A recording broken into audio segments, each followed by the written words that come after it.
format is very simple. I want to, from the beginning, I want to make it very informal.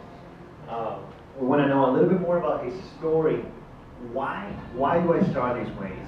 Because most of the time, we are young. Most of the time, we come to this event, we feel like the underdog, and we don't know how much is possible for us when we're in the beginning stages. We see these people on the internet and we go, oh my God, we see them so far away. But we're normal people. We're doing it in real estate. Anybody can make it happen. Anybody can grow their portfolio. Anybody can know how to negotiate if they want to venture 100% into real estate. You can do it. And you can do it. And the reason why I know that you can do it is because you took the time today to learn, to grow yourself, and that's why we do this. So without further ado, Juan Nicasio, Mr. ACQ, he's going to tell us a little bit about his early beginnings, and that will be fun. Yeah, and then we can do like a Q&A. Feel free to ask as many questions as you want, because I'm sure you guys are going to have some. So yeah, again, thank you again. Yeah, normal guy, come from absolutely nothing.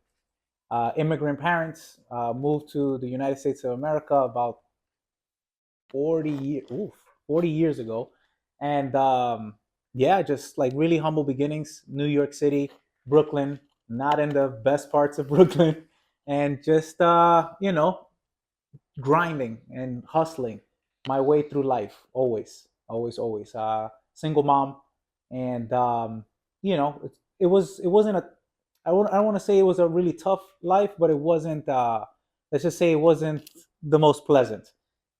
She gave me everything that she could, worked 12, 13 hours daily, and just provided food on the table. And I was very, very grateful for that.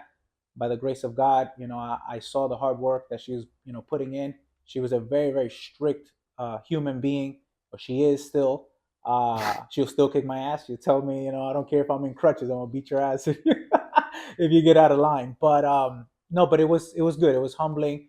She raised me like a man, and so that was really good. I started working since I was like 12 years old. It was the craziest things. I would hustle everything. I would be in the street handing out little flyers. You know how when you go to the clubs back in the day, they would give you these little flyers for you to come, free drinks. Mm-hmm. I would do that for taxi cabs. And so I would stand in the corner in the freaking freezing cold, just doing that for like a couple bucks an hour, just so that I can, provide a little bit more than what was given to me at home. She did her best to, put a roof over her head and food on the table, stuff like that. I was a good student as well. I didn't really get out of line. I never went to jail. I never did drugs. So that was freaking phenomenal that I got out of the place where I was doing that. I graduated high school, did a little bit of community college in New York. And then I knew since I was like 7 years old that I was going to move to Florida. How, when, however, I said I'm moving. 19 years old, the guy, I borrowed $1,500. I had no money. I borrowed $1,500 and I head to freaking Florida, get a job, start school, and then just start hustling, man. I just took the $1,500 to buy a $1,400 car, so I had $100 left. And just got a job and started doing the same thing that I was accustomed doing, which is just hustling. Always working, put in the hours, put in the time in school. Then I found insurance. I sold insurance. Okay. Health, life, and annuities. And it was so scammy, guys. That was so weird because the company that introduced me to it, they had this schemy way of getting into people, like leads. They would fill out these packets. And it was like little forms. If you had kids, they would give you a safety packet for the kid, like so you can register your child in case they got kidnapped. And then they had like these whistles. It was like this little packet. So you would go and enter the home. You would book the appointment so you can give these people this packet for kids. And then you snuck in the insurance policy. So since we're already at the table, now you go and you sell this thing. And I'm like, oh my God, I can't believe I'm doing that. That's scammy. Like one of my first experiences here living in the States, I got a position as a salesman, but the actual title was like casting director. Yeah. So you guys remember at the mall, people like they were just standing and looking at you, and they go like, "Oh my God, your kid, he's so beautiful. He can be a model, or you can be a model, whatever." So they will that was like a screening process. in which they will book you in, and then you're thinking, oh my god, they're gonna sign me so that I can go and be an actor, whatever, singer. And then you book an appointment, you go there, and then you meet me. And once you're there, I learned that script is like the perfect script. Gold. Like that, you have to say everything verbatim, and I would say like 8 out of 10 people will sign up on a freaking fugazi of I don't know what they will tell you. They will promise you all of these things, and you will pay like $8,000, Yeah. $10,000, and you will see like people with literally like, dude, like I came here with basically my gas money. Let's run this credit card. Like that's the only money Oh I my have. God. Like, and I had to quit because it was that bad. Like I felt like super bad. So Yeah, I just no, wanted to like and the that things that you have happens. to do. Yeah, Those are the beginning stages. Those are the beginning stages. But you know, I've always been a hustler. So whatever, I sold some policies, and then I knew that it wasn't for me. I quit that, and then shortly after, because once you get like licensed, so if you're like a real estate agent, you have any kind of licensing for sales, for insurance, if you have it for property management, whatever kind of license you're registered in the Department of Financial Services. So that's public data. So in that public data, you have the recruiters that are looking to fill positions in sales. So even till today, I haven't had my license in insurance for about, I think it's like 12, 13 years now. And they're still calling me, hey, would you like a position at Cigna? I'm like, no, I do real estate. So I'm registered in there. They contact me from a recruiting agency to work at Cigna, and Cigna was doing some Medicare Part D for like retirees to give them prescription drug plans because they couldn't afford it. Man, that was phenomenal. I was selling freaking insurance plans like hotcakes. It felt better because it was a legit company doing a legit job, but it was like call center stuff. So I'm selling these things all over the phone, over the phone, nationwide. So I was like, man, this is amazing. So I'm like 20 at this point. I'm like 22 years old, making which at that time I thought it was like freaking big money. I was making like 60 grand a year. I was like, yeah, this is great. I'm gonna get myself a Mercedes and all that. I got the Mercedes. I did all that stuff. I was living, here in Pembroke Pines, going out partying every freaking weekend. Not every weekend, like every day though. Every day. What is it? Something Monday. Was it Ladies Night Wednesday? I went to all of it every freaking time, and so that was a good experience just because I was able to, kind of sharpen my tool on sales. I'm like, all right, I see that there's a knack here for sales, so I'm gonna just keep doing some sales stuff.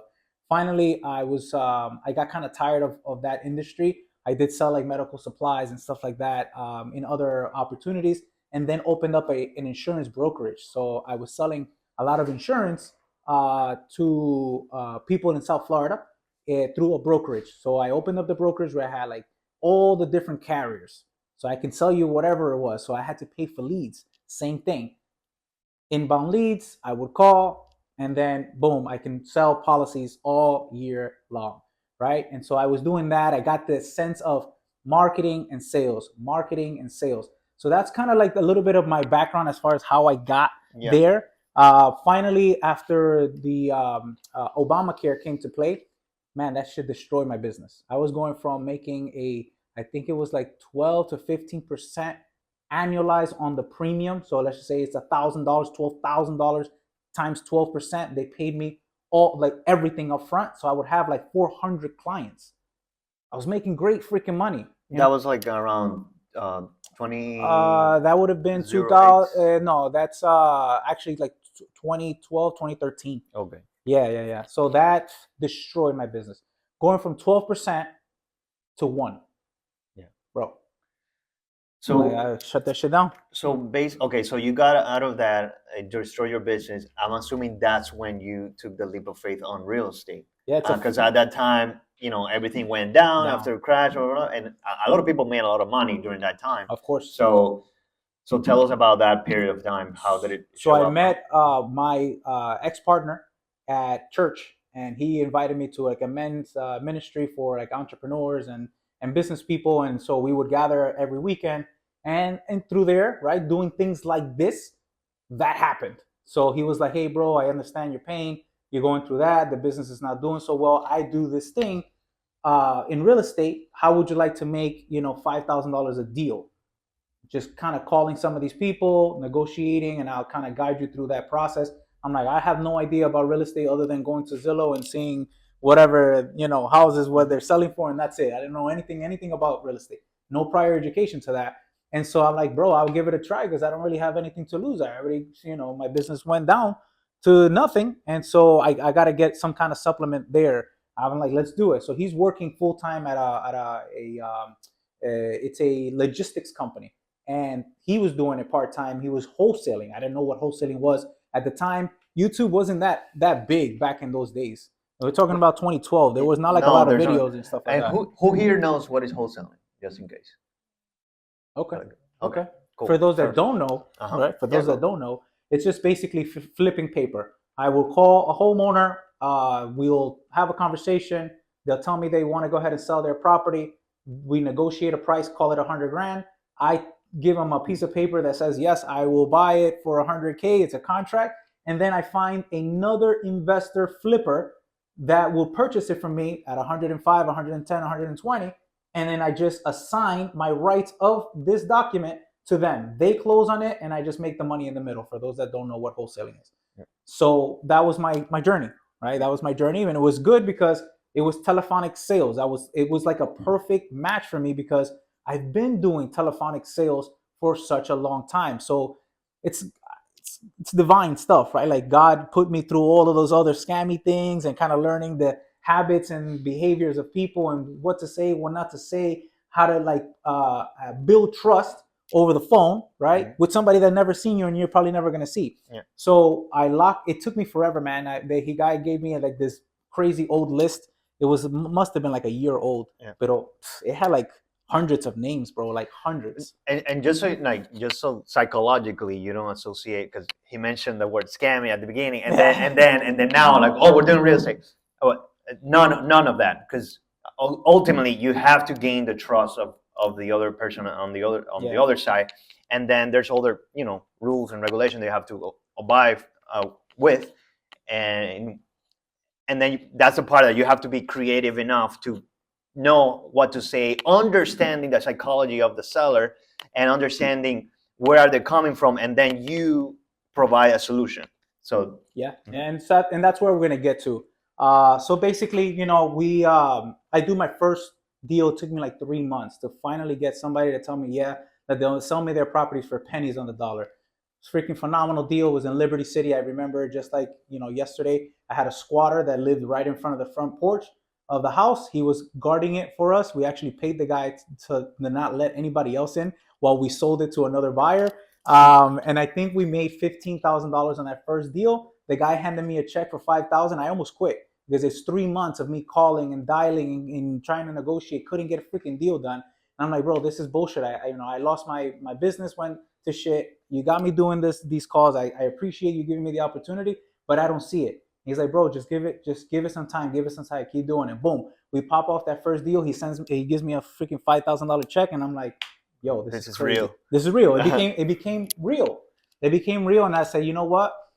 Let's do another one. We did another one, and after that second one, I said, this is a business, and we're gonna treat it as such.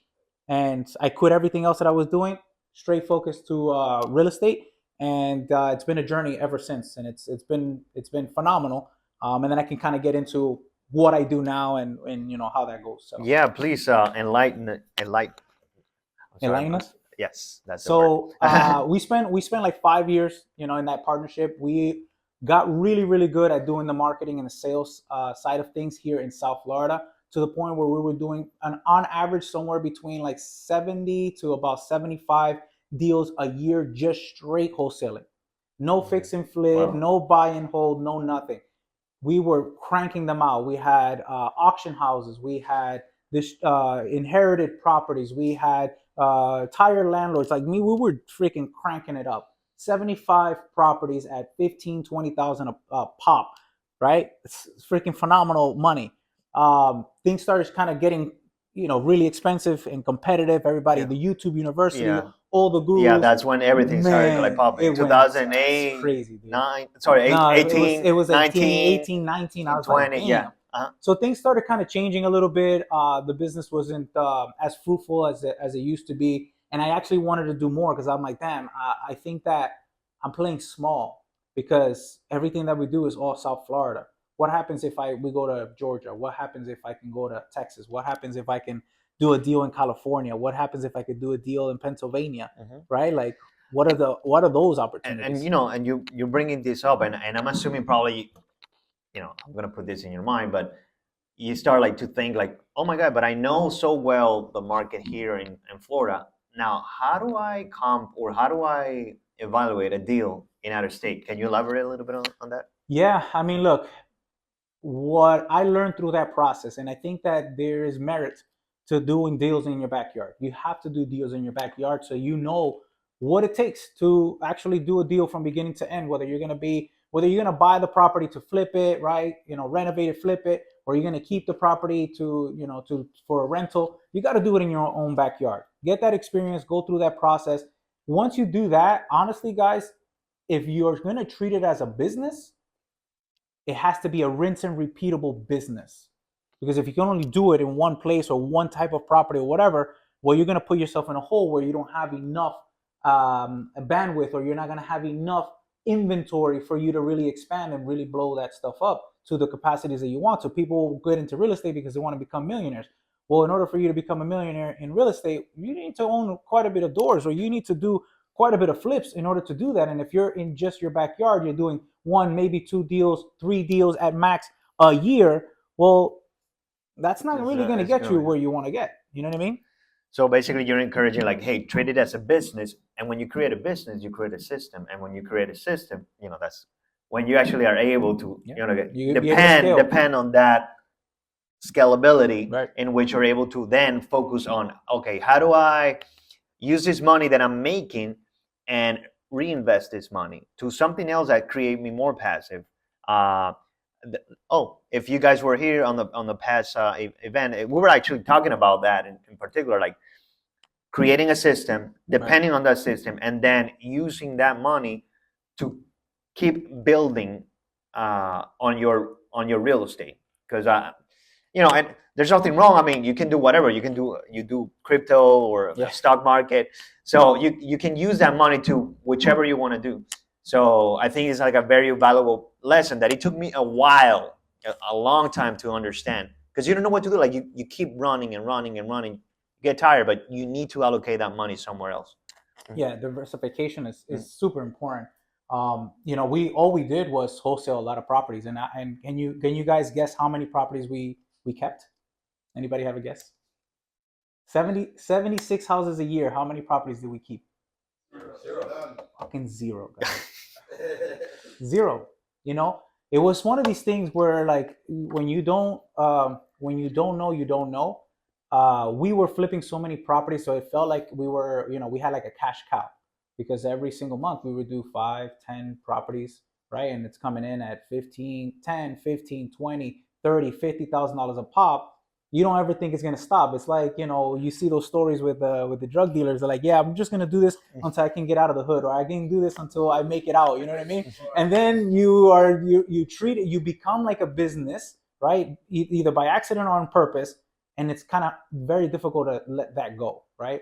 And to transition. And so one of the biggest mistakes we did, which is probably one of the downfalls of that past, was the fact that we didn't keep a lot of that generational wealth assets, right? Because we were buying these things for next to nothing. I left in the company, and we parted ways in good standings. He's still a good friend. I call him all the time. Everything's all good. But I knew that I could do more. And so honestly, I left that, and I left with this from the bottom again. Let's start again. Right? Which is okay, because I come from nothing. So I know what it feels to have nothing and how to build that back up, because I'm a hustler and I have a belief system in myself.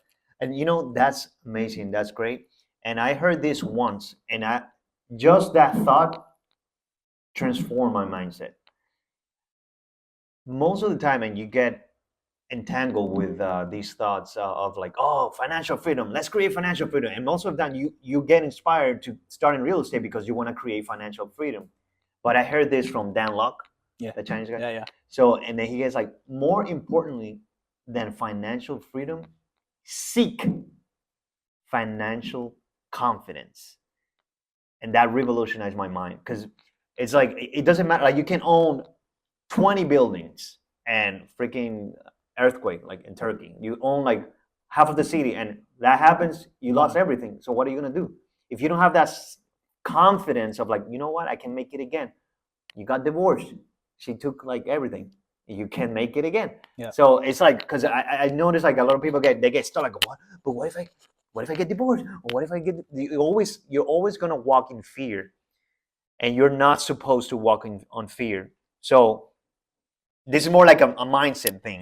It is. Rather than And anything trust else. me, I'm gonna be honest with you. Like most of the stuff that I do now is more mindset than anything else, because this is during COVID 2020 that I made this decision of not doing that wholesale business here locally in South Florida. I did it more selfless because I was like, he's been working really, really hard. He believes in this company more so than I do.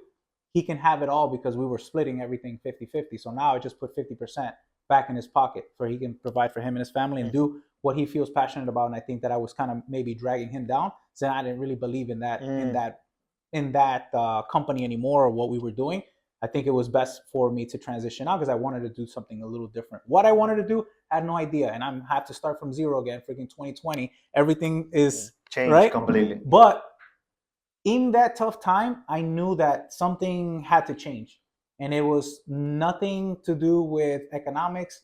It had nothing to do with anything external. It didn't have anything to do with the economy. It didn't have anything to do with the market. It had nothing to do with anything other than myself. So I spent 2 years or a year and a half in self-development is what I did. I went ahead and got to a very rock bottom place where it wasn't so happy. Luckily, my wife is phenomenal. She's like a support system. I had my kids, beautiful stuff. Everything was healthy there. No issues on that side. Because sometimes when you're at the bottom, everything else spirals. Divorces and this and that and the other, and you get like very, very bitter. It wasn't that type of situation, but as a man, right, and as a provider, I didn't feel as such. So I had to do a lot of self-development, and most of the things that we do, and I don't care what industry you guys are in, is here. Number one here. The thoughts that you have, the process that you guys go through, the habits that you guys have, the success or not success comes from right here first. From internal, your mind first. Once you conquer this, and you can put in some disciplines every single day, everything changes, right? So I'm here lost as to what I'm going to do. Am I going to build a new wholesale company or real estate company, or what direction am I going to go back to doing insurance? Am I going to go work for somebody? Like, what does that look like? I had no idea. And it wasn't until I started doing a lot of self-development that I fully understood that if I wanted to become a millionaire, if I wanted to be successful, if I wanted these things and I desired it, I needed to shift my mind, right? I needed to think like a millionaire. I needed to think like a successful person, walk, talk, look like somebody who's successful, treated as such. And it wasn't until I went through that process, like a good year and a half of all of that, that I was fortunate enough to branch out and like be vulnerable and reach out to people that I knew in the community, right? And I say, hey, listen, this is what I'm going through, right? Because sometimes as men, you need accountability. Ladies are a little easy. They don't have the ego problem, right? For the most part. As men, you feel a certain type of way, like, I'm a man, I don't need no help. I can do this myself, No. Became vulnerable. I understood that I needed to add value to the marketplace.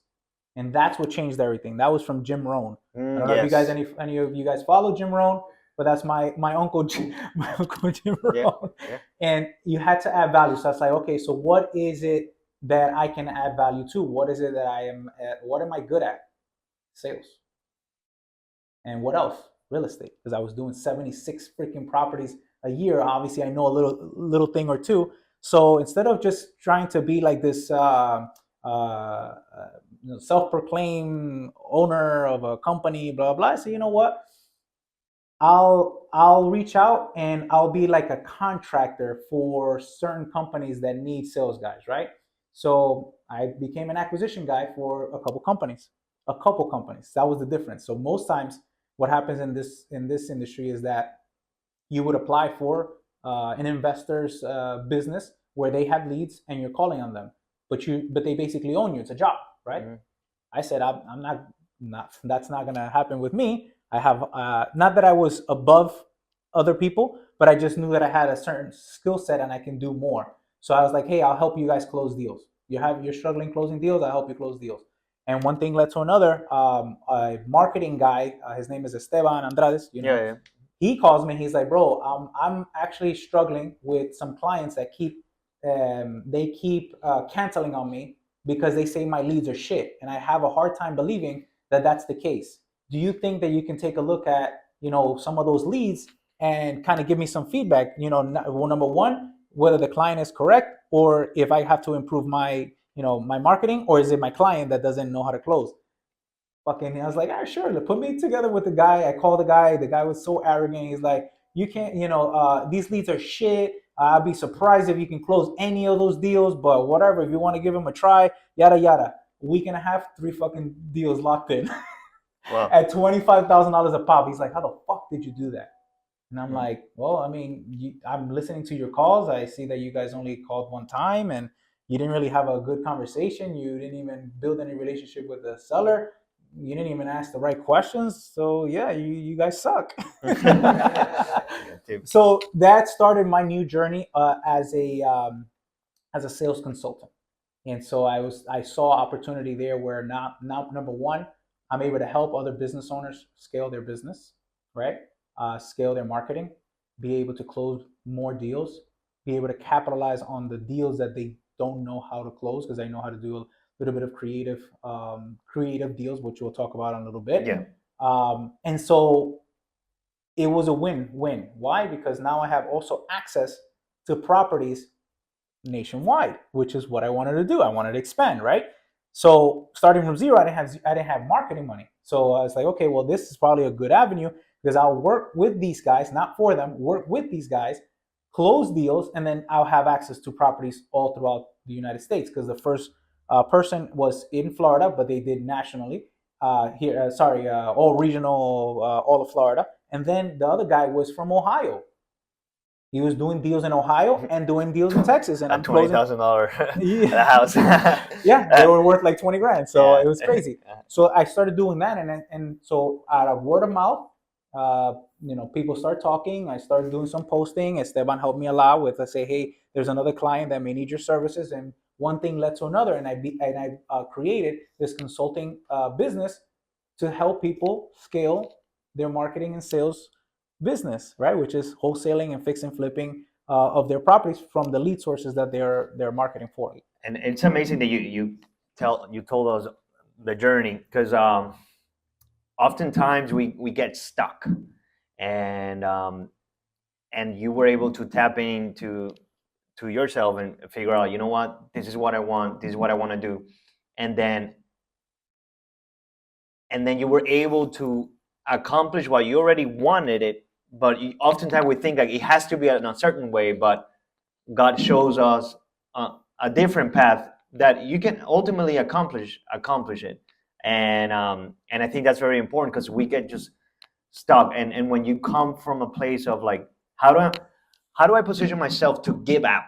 How do I position myself to give more?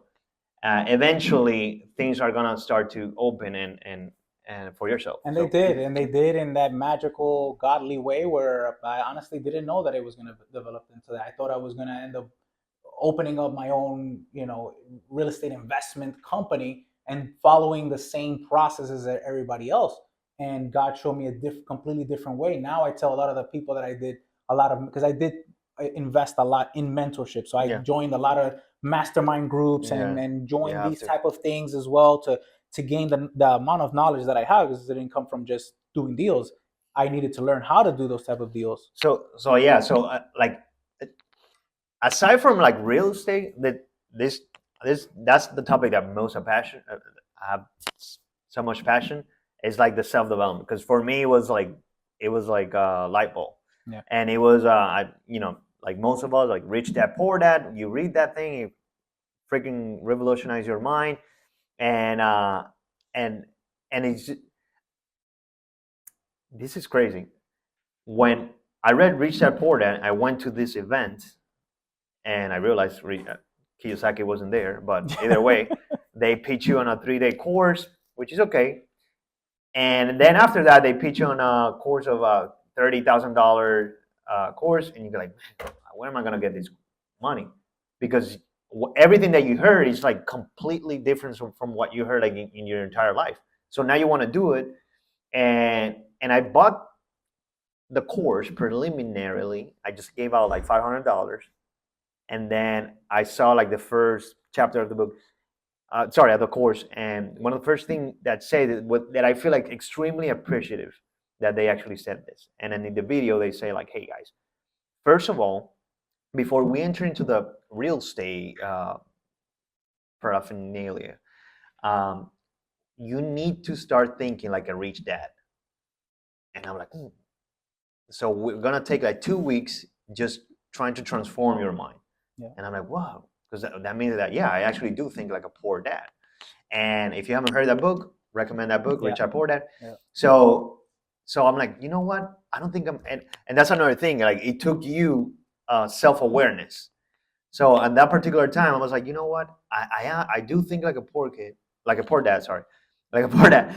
And even if I actually end up purchasing this course with the money that I don't have, I don't think I'm gonna be able to implement this because I need to work so much on myself that I don't think I'm gonna be able to do it. I don't have it in me. So I was honest with myself. I didn't purchase a course, but I did started purchasing like cheap courses that I could afford about like self-development, like learning, mentorship, meetups, all this stuff.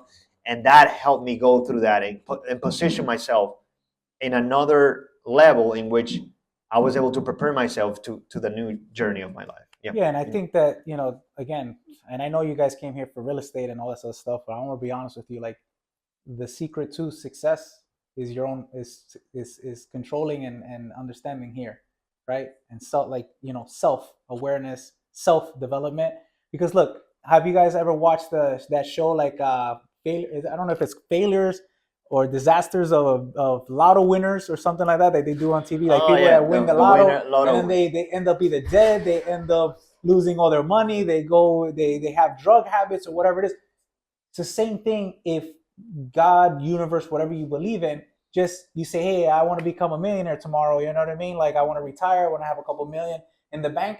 You won't know, you won't be ready to kind of receive it or use it for the real purposes, right? Like you won't be able to handle the millions of dollars that you're asking for, the success that you're asking for, the fame that you're asking for, the recognition, the respect. You won't be able to handle it. And so sometimes we do have to go through these times, tough times, whatever times, indifferent times, limbo times, for you to really start working on yourself. The more you work on yourself, the easier and the more progression, right, you're going to see. Luckily for me, it only took 37 years. No, but more so like the last 2 years have been like, something absolutely incredible. That's where I took a lot of focus and a lot of responsibility, right, in pointing the finger here, because I was always outward, like it's this, it's that, it's because of this, it's because of my upbringing, it's because my dad left, it's because my uncle's a loser, it's because my grandfather never taught me all this shit. No, it's you. And you have to also understand, like, we are blessed to be in America. America. We have access to a lot of resources, free information. Meetups, local meetups. I don't know how much it costs you to be here, but it probably wasn't much, right? You got a library card, that's free.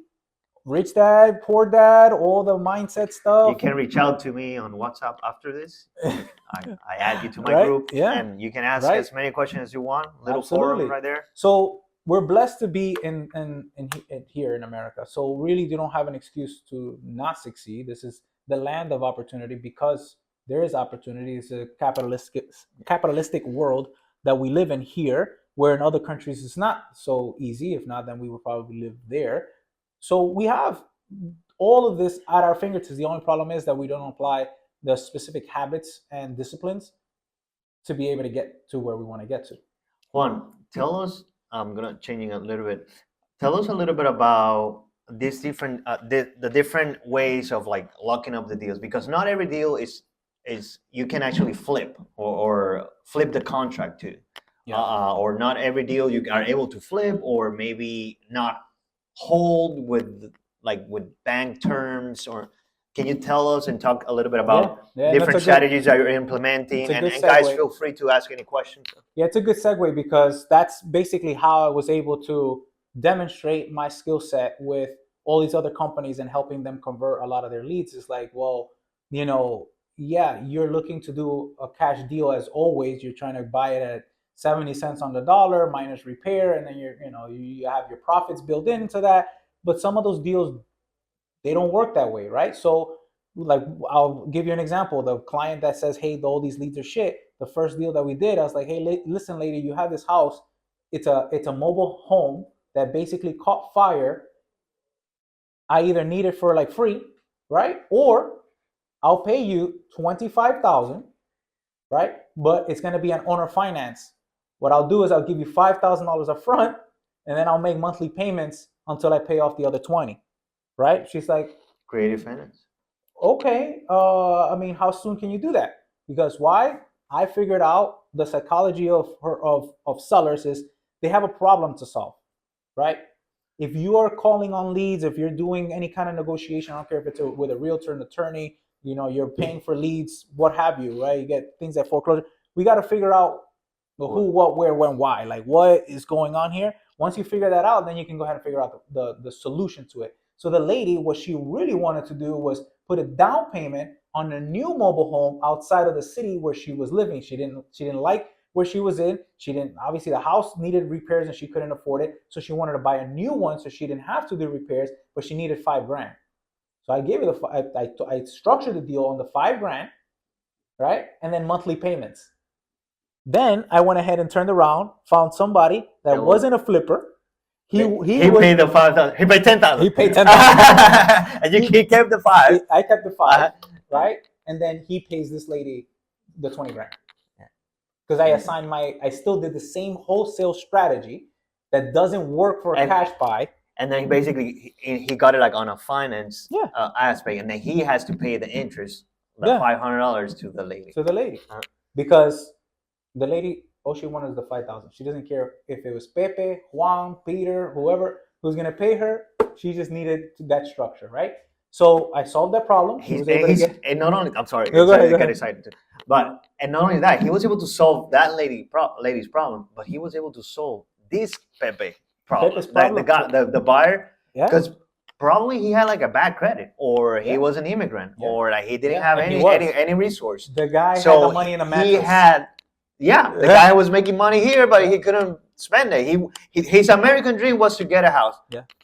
He was able to get a house. I sold him an acre of land with a mobile home that had some minor fire, and he says, every weekend I'm gonna fix my house and I'm gonna live there, and that's how I'm gonna get my first property. Boom. Thank you very much. So I honestly solved 2 problems without knowing that I was gonna solve it like 3 that. problems. But, 3.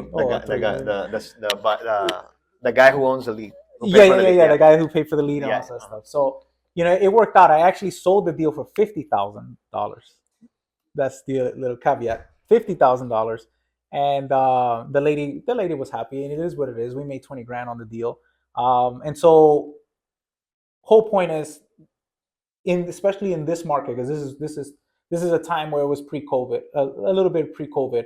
I think we were entering 2020 or something. Yeah, a lot of people were scared. Yeah, so there was a lot going on, but now with the market shifting the way that it is, this is the wave. And if you guys are not, getting into these deals this way, you're going to miss a great opportunity to own as many properties as humanly possible. I'm going to give you guys a little bit of a secret here, okay? I hope you understand that the interest rates are high. Who knows that the interest rates are high? Okay, right? So right now, people are scared to buy property. Yes?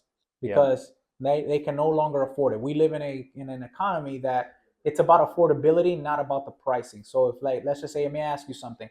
If I sold you a property right now at $1.2 million, right? And I told you that you're gonna pay 8% interest, and your payment's gonna be about $5,000 a month. Would you do it at 8%?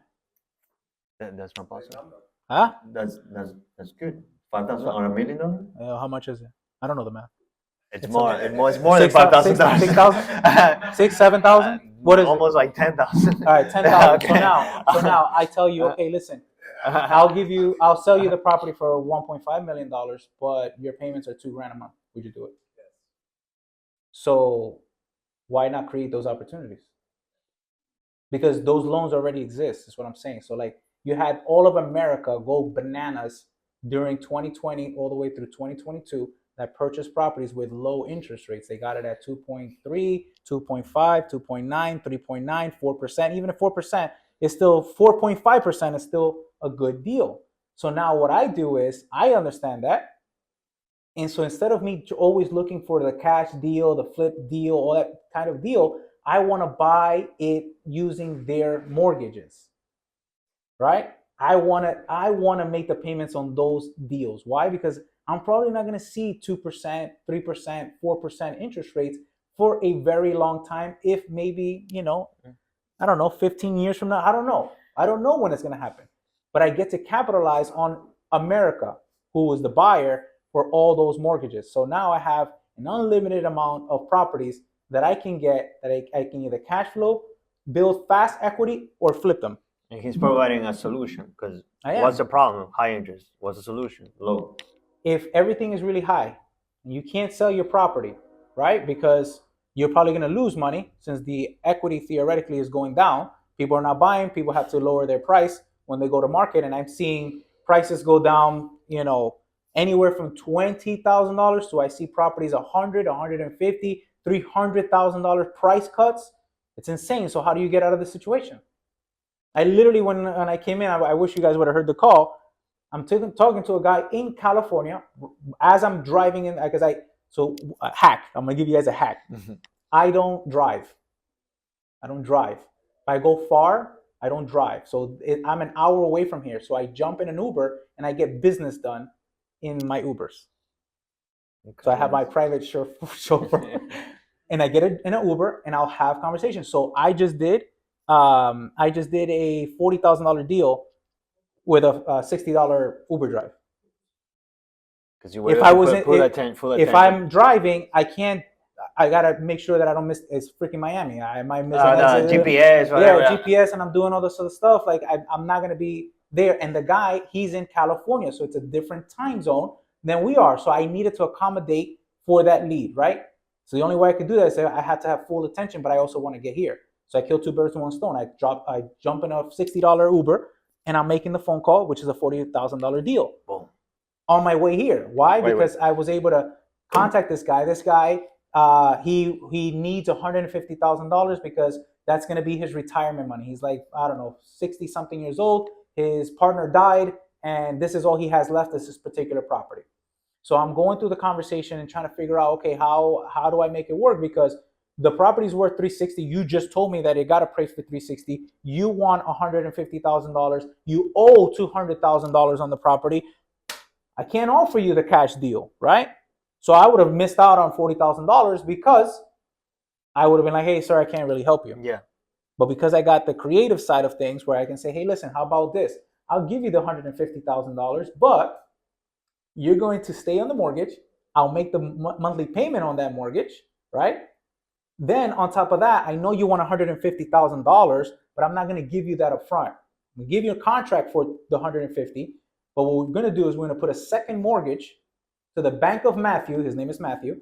To the Bank of Matthew, right? You are now a bank. Because he owned it outright. So this is tricky because it's a subject to the existing mortgage, but he has so much equity. Oh, yeah. Okay. That I have to do a second mortgage on it, right? And I could do that. Okay. Because I'm not going to give it. Why would I give him $150,000 when I can go to the bank and just put 10 to 15% down, 20% down? Mm-hmm. That makes more sense, right? Mm-hmm. So that's on 350. That ends up being how much? 60 grand, right? If I go to the bank. So why would I give him 150? You see what I'm saying? So now I can still do the deal. So let's run that back. He wants $150,000. He has a mortgage of 200. So there's 350, right? That's why he wants $350,000 for the house. I can't pay 350. The most I can pay is 200 grand.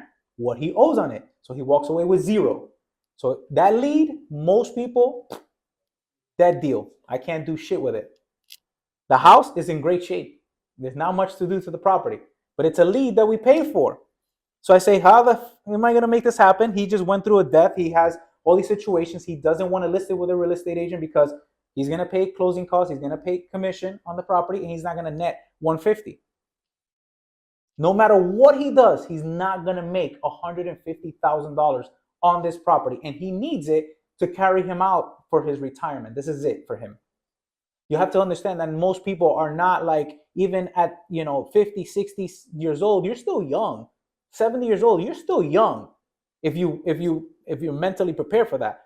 He could make $150,000 this year if he wanted to, but he's not there. He's done. Yeah, he's right. And it's not my job to tell him, no, you're good, you're still young. He's given up. His partner died. He's going through some shit. My job is to solve this problem and getting him the $150,000. And I say, sir, I'm probably not gonna be the best buyer for you, because I'm gonna be honest with you. You just told me you got an appraisal at $360,000. Your house is in good shape, so there's no value add there. I can't add anything to the property so that I can make $500,000 or $600,000, which would make sense for me to purchase it in cash. $350,000. Your house is perfect for an end buyer. For a retail buyer that wants to live and appreciate your house. No, I don't want to do it. Oh, I don't want to list it with the thing. Okay, not a problem. You don't want to do any of that. I got a solution for you, but got to be flexible. Okay, let me hear it. Listen, you want the 150? You got the 150. I'm going to give you an offer for $350,000 today. The 150 or 350? Huh? The one. I'm going to give him 150. 150. Okay. Trust me, I get them. I get them good, because he's thinking 150. So I tell him I'm going to give you 150. That's what I solved the problem. I'm going to give you the 150. I understand you owe $200,000 on the property, right? How much is your interest rate? He's like, yeah, when I went to refinance it and they screwed me because the bank took too long. I was supposed to get a 2.75, but I got a 3.5. I'm like, oh man, damn, timing sucks, right? I'm like, you know what? What I'll do is this, and I'm going to be very transparent with you, Mr. Seller. Either I buy the property for what you own it, and that's all I can do if I'm going to do all cash, because there's two things as an investor that I need. I either need a lot of equity in the deal. This is why we pay cash as is, no realtors, no appraisals, no nothing. Just buy it, right? Because we need the equity. Or you give me leverage. He's like, what do you mean? I'm like, well, if you give me some time, I'll give you the 150 in payments. I'm going to take over your current mortgage, which is like, I think it's like $1,200 a month, right?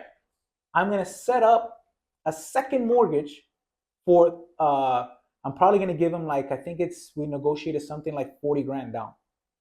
I'm going to give you $40,000, right? So now I owe you how much? 110? So I have a second mortgage of $110,000. So now I just bought this $360,000 asset, right? For the full price, but I only paid 40 grand for it, guys. Why? Because I'm going to give him $40,000 at the closing table. That's my out of pocket on a house that doesn't need repairs, on a house that it's livable, and I can put a 10 in there for probably $3,000 a month. His mortgage is only $1,200. I'm probably going to pay him like $500 a month, $600 a month. So how much am I into the property for? $1,800? Yeah, pretty much. Right? Yeah. And I can rent it for $3,000. Or if you want, you can sell it. What if I want to You sell can put it? it on the market. I can sell it to another person who will give me maybe 20, 25% down and take over the mortgage of $1,700 a month. He'll be happy to do so versus renting it for $3,000 a month. So I solve two problems. Or I can keep it for cash flow. See what I'm saying? Yeah. So it'll make me more than $40,000 if I keep it. Why? Because I'm making about $1,200 net profit every single month. Cash flow on somebody else's mortgage. No credentials, no credit, no background check, no bank appraisals, no inspections, free money. With 40 grand, I just secured a $350,000 property in California. I haven't even seen the shit, and I'm never Yeah. going to see it. I'm never going to see it, guys. Never going to see this property. The numbers speak for themselves. I can delegate that process to get pictures, inspections, whatever, if I need to. It's going to cost me 150, 200 bucks. The report comes back, everything's freaking great. I go to closing, $40,000, and I'm cash flowing about $1,200 a month. What's the ROI on that? Let's do some math. Anybody have a phone? Yeah. Let's do some math. It'll be good. It'll be very interactive. Let's go ahead and do $1,200 a month, because that's like probably the net profit times 12. 14. $14,000 that I'll make on this property every single year, pretty much net, right? Because remember, the mortgage already covers principal, interest, insurance, taxes. But who's the second loan under? Matthew, the Bank of Matthew, the homeowner, is the second loan. The second loan. Because it's under his name still. Yeah. So I'm not changing anything. I told him transparent. The second loan is basically him financing. Yeah. basically, He's the owner Yeah, financing the deal to me. What happens if he doesn't pay the mortgage? No, I'm paying the mortgage. he's paying. You're paying the mortgage. Yeah, I hire a debt service company for $12 a month. The tenant or the new buyer or whomever that I put in there pays the $3,000 to this debt service company. The debt service company sends Bank of America. Let's just say that Bank of America is the first lien holder for $1,200. $1,200. He sends Matthew, Bank of Matthew, the other $500, $600, $700, whatever the numbers come out to, right? And then the rest of the money comes to the Bank of Juan,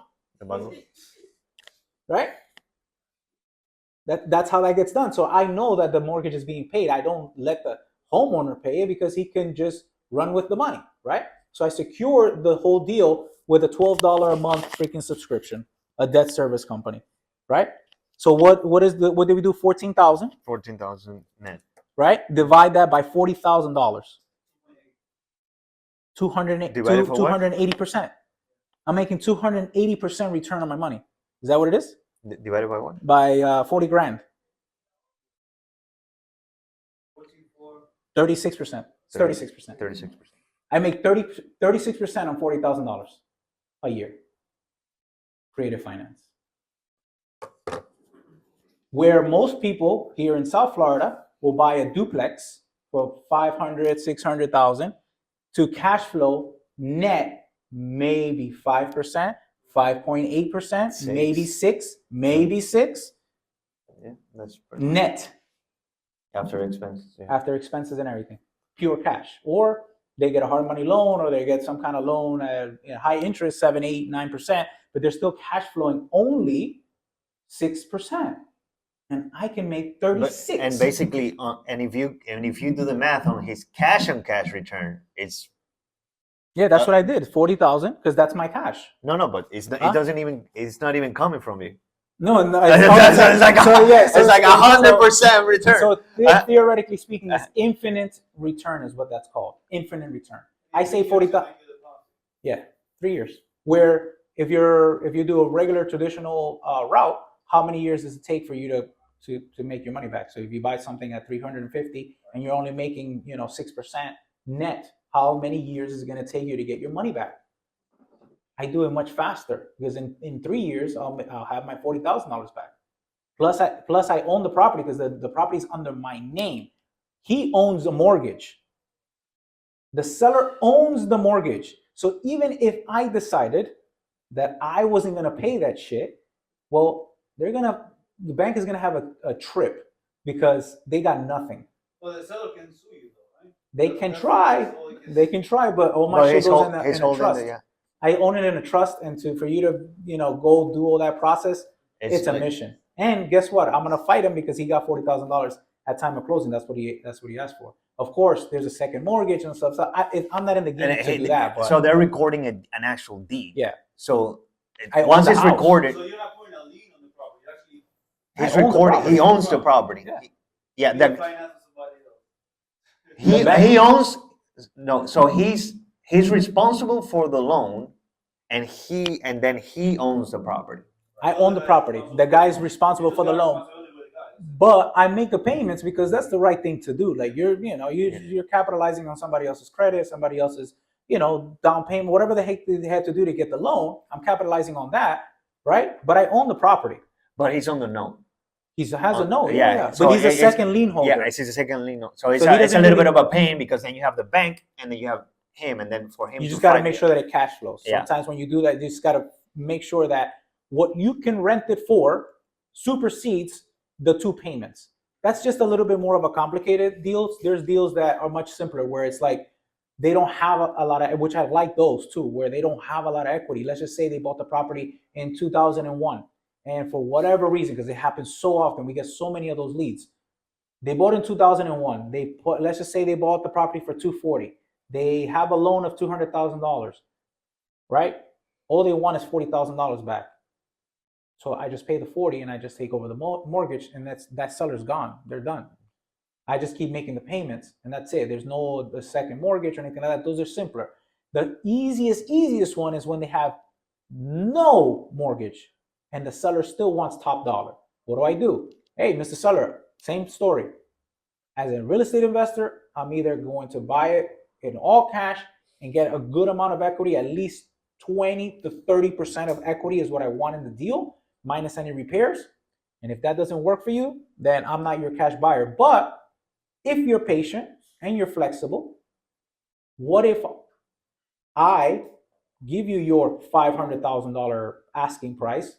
So let's account that the property is probably worth 500 here in Florida, but you will finance the property, meaning you'll collect your money in terms. I'll give you a reasonable down payment. That's my trick. I always say reasonable down payment, right? Because they're always going to ask you, what is down payment? Mm-hmm. And that's my sales pitch. That's where I do the negotiation. So no longer do I negotiate the price at that point. I already established the fact that you're not going to go down from 500. You want freaking 500. And sometimes they're so stuck in their mind, like, on the freaking 500. I was like, shit, I'll give you the 500, bro. I'll give it to you. But it would have to be in payments because I need two things. I either need equity or I need leverage. Which one are you going to choose? You want the 500? You got the 500. I'll give you the 500, but I can only put 10 to 15% down. Oh, why you can't do more? Because if I did more, I can do more, but I would have to buy the property for $450. Everything is a negotiation, right? Mm-hmm. I could. You want more? I'll definitely put more money down, but I'm buying the property for $450. Because what happens, sir? Quid pro quo, like that legal term. Yeah. Because what happens, sir? If you put this property on the market, well, you're gonna probably list it for $525, maybe. You're gonna pay agent commission. You're gonna pay closing costs, and you're gonna pay capital gains tax. I'm giving you a pure $500,000. So therefore, there's no reason for me to give you more money down because you're getting a pure net 500 grand, which no realtor can get to you. No cash buyer can pay any of that. I'm the only one that can bring you that deal.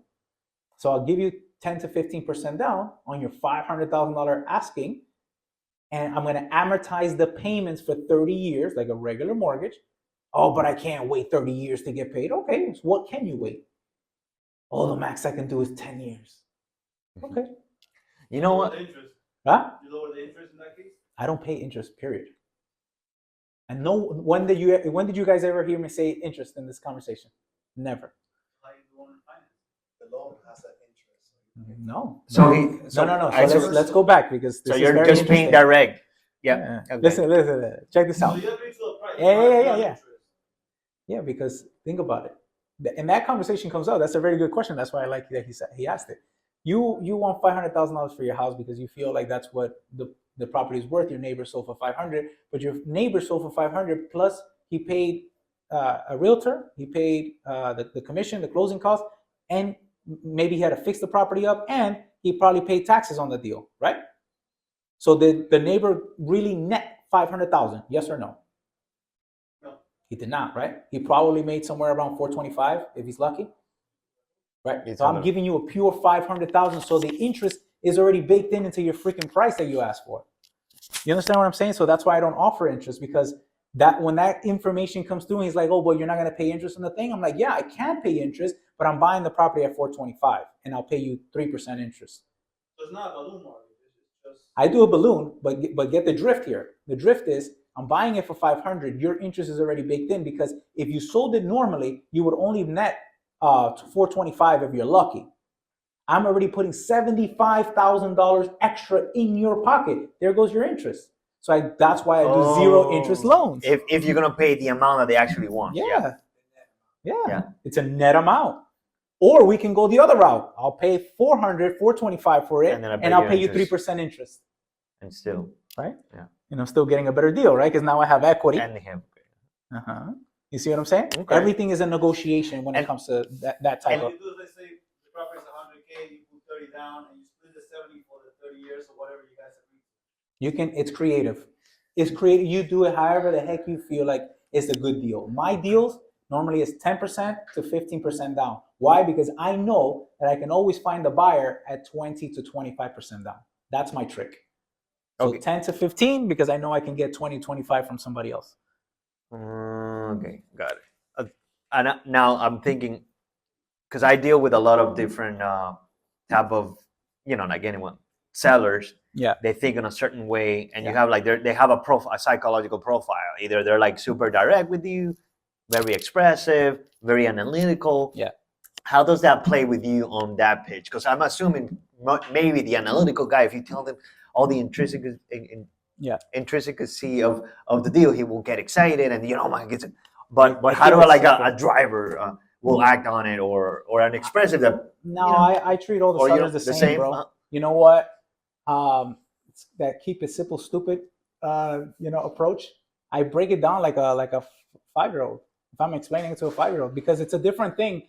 They're already in their mind. They want to sell the property for a certain period of price, and that's all they can wrap their head around, right? So I don't really throw too many options. Once you get good at doing deals and kind of being and knowing how to analyze deals, right? Good acquisition person, you quickly find out what is the best exit strategy for the deal. So sometimes I don't overwhelm them with too much, because I can wrap it, I can lease option, I can Airbnb, I can do novations, I can spin your freaking head all night tonight with a whole bunch of different things. But what ends up happening is that if I give them too many options, I create a confused mind. And guess what happens with a confused mind? They can never make a decision. If you're confused about something, what are you going to say? I got to think about it. But if I paint it in a picture where it makes like A, B, C, 1, 2, 3, very easy, sir. Completely understand. You probably are not used to this type of structure, but I think it's going to work extremely well, just like my other homeowners that are extremely happy with this process, because this is how simple it is. I'm going to give you the offer for $500,000. That's going to be net to you. The beauty is I get to give you a reasonable down payment, right? And then we structure monthly payments, right? That makes sense in order for you to net this dollar amount that you're looking for. Oh, but I can't wait 30 years. How long is this going to take? Well, how long will you allow me to do it? Oh, no more than 10 years, no more than 5 years, no more than 3 years. The minimum that I can do is 5 years, sir. So we'll amortize it, and then we'll do a balloon payment on the 5th year, right? And then I can get more detail into that. Yeah. But I get the deal, right? Because in 5 years, I should have built some equity in the deal. Yeah. You understand what I'm saying? Mm-hmm. And so I make it super simple. We're like, okay, so it doesn't have to be that long term. You're giving me the $500,000. I'm making cash flow every single month, and I get to sell the property as is. Where do I sign? Right? And you're buying it also with equity most of the time. Sometimes, if I'm not getting equity, I'm buying it with good cash flow. Okay. And I care more about the cash flow. The equity is going to solve itself. Understand? So even in today's market, let's just say that you buy a property and you made a mistake and you bought it a little bit high, right? But you got a phenomenal, and this is what happened in 2022 and 2021. All these people overpaid for property, right? But they got such a low interest rate that the payments are small. Remember what I said in the beginning. America is driven on what they can afford monthly. So you don't care that they sell you the Lambo, right? As long as you can afford the Lambo payment. They make the Lambo payment affordable, you're buying the Lambo, right? If they sell you the mansion with a favorable mortgage rate, you're living in the mansion, right? And so they over leverage themselves. The properties are going down in value. So now they have negative equity. But because that mortgage payment is so low because of that interest rate, If I'm able to put somebody else that's willing to pay more than what that mortgage is, well, then I'm cash flowing. I don't care that I sort of overpaid for the property because the cash flow is going to solve that problem for me. You understand what I'm Yeah, I coming get from? it. Do I ever want to overpay for property? Hell No. no. Hell no. And I probably won't pay over market value unless I can see massive cash flow. You know what I mean? Like making $2,000 a month over the mortgage, I can consider overpaying. But typically I don't overpay. I'm trying to at least negotiate at today's market price or below that, right? If I'm doing creative. Yeah. Wow, that's great. Yeah. Quick question. Yeah, yeah. Juan, so how do you establish credibility? You're talking to this person over the phone in California. Yeah. How do you distinguish yourself from Adam and George that calls them? What does that look like? You got to build a relationship over the phone, and it's a bit of a framework that I've built over the years, and I do coaching for that, where basically I go into it where I am number one establishing myself as a professional. I'm setting expectations right from the very beginning of the call. When you do that, when you just do those two things, where you Set expectation. number one, you sound like a freaking human being. Number two, you set those expectations from the very beginning. You start building that confidence and that credibility, right? They start liking you. People like to do business with people they like, know, and trust. And so that's the number one thing that I look to accomplish in the very beginning of every freaking conversation with anybody that I call. I need them to fall in love with me every single time. They barely ever freaking question, what company are you calling from? What are your credentials? How many deals have you done? How many properties do you own? None of that fucking matters. What's your credit score? They've never asked me for my credit score. None of it. None of it. And it's more so the framework of presenting yourself as a professional, acting and knowing what the heck you're talking about, being able to be clear in communication.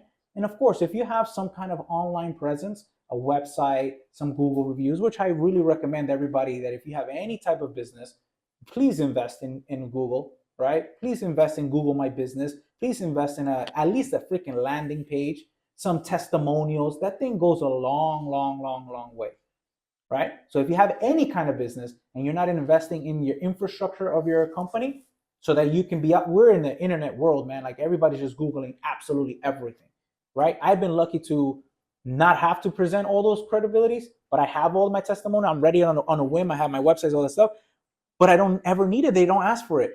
But if they do, you should have something to back that up. You know what I mean? I get them in contact with my title company. Hey, absolutely. Go ahead and contact Quaker Title. Go ahead and contact Southeast Professional. Go ahead and contact San Diego, title company, and you'll see how many deals we've done. You can ask them any questions. You can see if I've ever done deals with them, and that would be suffice.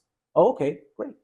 Yeah, and you bringing that up, it make me think like in today's era, everything is information. You have access to pretty much everything. You have a bunch of competition, and ultimately, what is it that is going to help you to sell? And it's basically just solving the problem of this other person. And I just think like just coming up with these creative ways to actually lock up a deal, cash on the deal, and just finding a way to add some value into the marketplace. I think it comes a long way with this very and extensive competitive market. That's my personal opinion.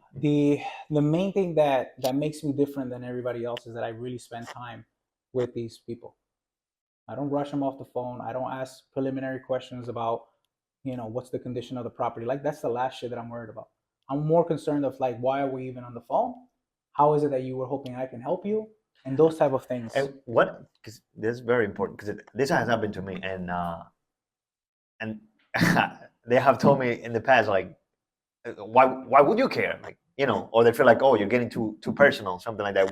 How do you manage? I think that what you need to master is your introduction and you're setting the expectation from the get-go. From the get, right? And then so I have a little trick where what I do is when I call anyone, I call you by your first name because the lead comes in. So most people, what they do, hey, may I please speak with Mr. Smith, right?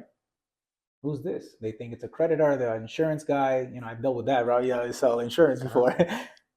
All professional, very I come off very friendly. Hey, George, hey, who's this? Hey, this is Juan. like you know me already, right? Tonality. Right, tonality. Yeah. Right? This is Juan. Like, so it gets him to think like, Juan, who? The gardener, the pool guy? Like, what do you want? Didn't you come this week already? Right? Like, no. I'm giving you a call from such and such company. Listen, I don't want to take too much of your time, brother. I know that you are extremely busy. I was just giving you a call about 123 Main Street. You have filled out a form regarding that property. Did I catch you at a bad time? Disarmed, right away. No. This is a good time. Yeah. Well, what do you got? Well, no, I was trying to see how I can help you because you reached out to our company regarding such and such property. Again, this is a good time, right? Yes, it is. Okay, great. Well, look, before we start, so that we can cut to the chase, let me tell you a little bit about us and who you potentially be working with. Again, my name is Juan Nicasio. I'm with Dream Big House Buyer. We specialize in doing XYZ. We buy properties, right, to either fix them up, provide them to new families, update them, or we'll keep them for long-term investments, right? Beauty is, one of the benefits is that you get to sell the property in all cash. We buy it as is, right? We can close on the date of your choosing. Make the process very simple. We handhold you. Is this more or less the type of buyer that you're looking for? Yes. Okay, great. So now understand that we are a business and we are looking to buy properties with a little bit of margin. This is how we provide for our families. Is that okay? Yeah, we can discuss that. Boom. Okay, great. Look, I see here that the property, and then this is the segue. Yeah. I see that the property is like a 3-bedroom, 2-bathroom, 1,200 square feet. Is that accurate? Yeah, that's accurate. Why do Okay, I sell great. it over? Man, and I just do that. Yeah. Man, just curious, man. I mean, 3-bedroom, 2-bathroom, 1,200 square feet. I noticed here that you bought it in 2001. Why in the world would you even consider selling that property? Well, because Boom. That's it. It's done. It's done. If you do it, hey, so why are you motivated to sell this property? Well, that's none of your business, right? Because you're coming off in a way where like you're so direct and intrusive versus coming from a really curious way. Now you notice I came out as I know something about the property: 3-bedroom, 2-bathroom, 200 square feet, like on a 10,000 square foot lot. Hey, by the way, do you live in this property or is it vacant? Do you have tenants? No, I have tenants. Man, you have tenants. It's a 3-bedroom, 2-bathroom. You bought it in 2000. Man, why would you? Hey, just curiosity, man. Why would you even consider selling it? You can always say, hey, look, you don't even have to answer this question, but why in the world would you even consider selling it? I already gave them permission to say no to me, but they're always going to go ahead and give me the freaking answer every single time because you're giving them control. To say it's a safe place. You can say no. You don't have to answer it, but just curious. I mean, why would you even consider selling it? And you do it with this confused, curious standpoint. They're always going to give you the freaking answer. So maybe that's the tweak that needs to happen when you make that question. When you do that question, you gotta do that. You gotta do that, right? Because I'm gonna spend a couple minutes with you. I just want to ask you some very important questions to see if the property even qualifies for what we are looking for. So now they want to qualify. You know how like when you go somewhere and you want to qualify for a sweepstakes, you want to for a credit card, for a business line of credit. Hey, we got to see if you even qualify. Fill out this form, and here you're filling out everything: your social security, when you were born, what state you were born, who's your parents. You'll fill it out, right? Because you want to qualify. So now I make it feel like they have to qualify to work with me. So I have to ask you a couple questions, see if it's even a good fit for us to even work together. We don't buy every single property that comes our way, and so just want to spend some time before I waste any of your time figuring out if this is a good fit for both of us. And if it's not, at least what I would like to do is leave you with some value at the end of this call. Is that fair enough, Mr. Seller? Absolutely. Well, what do you got, right? And boom, question after question after question after question. They're going to answer everything. Especially if they're motivated to sell, they're going to answer every freaking question that you have. And then you just build relationship. You hear things like, hey, my partner just died. Oh man, my condolences. I know it must be rough for you. And then you have to sit there and kind of do that. My calls are a minimum of 30 to 45 minutes. Yeah.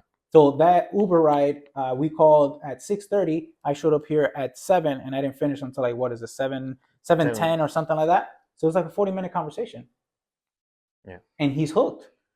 He's hooked. He doesn't answer anybody else's freaking phone because trust me, we tried from so many different phone numbers. The guy needed to have someone to build trust. And so he doesn't answer anybody else's call. Like he's only now jotted down our number because he's filled out a couple forms. So a whole bunch of wholesalers, a whole bunch of investors are calling this guy But now he doesn't answer anybody How do you because get a hold of him? huh? How do you get a hold of him? Oh, that's part of the Okay. coaching. Bro. Okay. That's part of the coaching, bro. Can't give up all the sauce, but yeah. Skip trade. No, I was very persistent. I was very, very persistent. I called him countlessly until he had to answer. You know, I had a friend. He will stay up late. He was a top performer, but he will leave the shortest voice message ever. He would just call like, "Hey, hey, Mr. Smith, call me," just like that, or like, "Hey, Juana, how are you? How you doing? Hey, when you have a chance, just give me a call." Yeah, and then you're curious like, who the heck is calling me? And then we'll call you back. No, those tactics work so well, and that's basically what I spend now doing, coaching a lot of different teams on how to increase their conversion because they're paying for leads.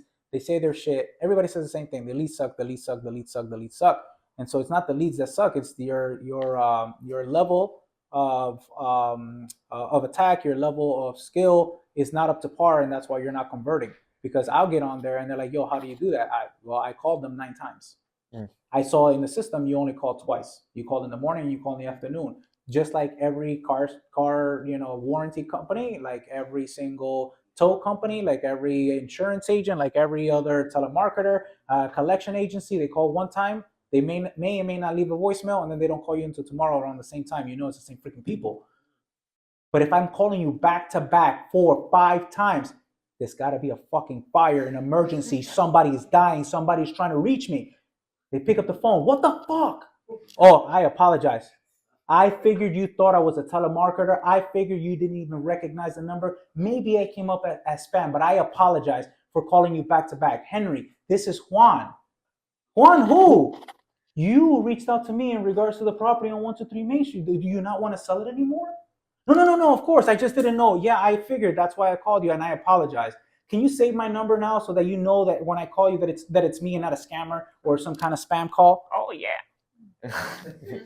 But people psychologically, oh, that person's gonna get pissed. They will never do business with me. I can't do that. That seems like harassment. No, I paid for that damn lead. I paid marketing costs, and I'm gonna get this person on the phone. That person, I do a lot of inbound leads. This person cost me $70 for me to talk to him. He's gonna talk to me.